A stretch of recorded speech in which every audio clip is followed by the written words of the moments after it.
Normal একটি ফটোর ব্যাকগ্রাউন্ডকে খুব সহজে মাত্র এক ক্লিকে ব্লার করে নিন। এখন আমরা সাধারণ ব্যাকগ্রাউন্ডটাকে ব্লার করার জন্য অবশ্যই প্লে স্টোর থেকে ফটো রোম এই অ্যাপটি ইনস্টল করে নেব। করার পর অবশ্যই এই অ্যাপটি ইনস্টল করে ওপেন করব। ওপেন করার পর কিছু অ্যালাউ পারমিশন অলরেডি এখানে চলে আসলো।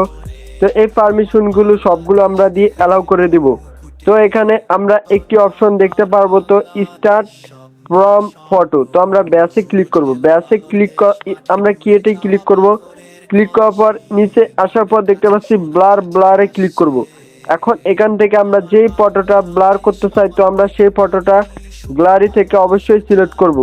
তো আমি গ্যালারি থেকে সেই ফটোটা সিলেক্ট করছি।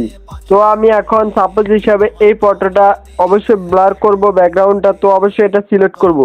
করার পর এখান থেকে এটা অবশ্যই প্রসেসিং হবে। প্রসেসিং হওয়ার পর আমাদের ব্যাকগ্রাউন্ডটা খুব সহজে তারা ব্লার করে দিবে। তো আমরা এখানে ওয়েট করছি। করার পর অবশ্যই আমরা দেখতে পারবো আমাদের ব্যাকগ্রাউন্ডটা খুব সহজে ব্লার করে দিবে। তো ও মাই গড, দেখতে পাচ্ছেন আমাদের ফটোটা কেমন ছিল আর এখানে কেমন করে দিল। তো আমরা এখন ডান বাটনে ক্লিক করব। তো এখন যদি আমরা ব্যাকগ্রাউন্ডটা কালার কারেকশন করতে চাই, লেয়ারে ক্লিক করব। করার পর আমরা দেখতে পাচ্ছি ব্যাকগ্রাউন্ড। তো আমরা ব্যাকগ্রাউন্ডে ক্লিক করার পর অ্যাডজাস্টে ক্লিক করব।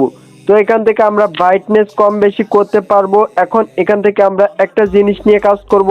তো এটা হলো অবশ্যই SDR, অবশ্যই এখানে চলে আসবে। তো আসার পর অবশ্যই কিছু ইফেক্ট অ্যাড করতে পারেন।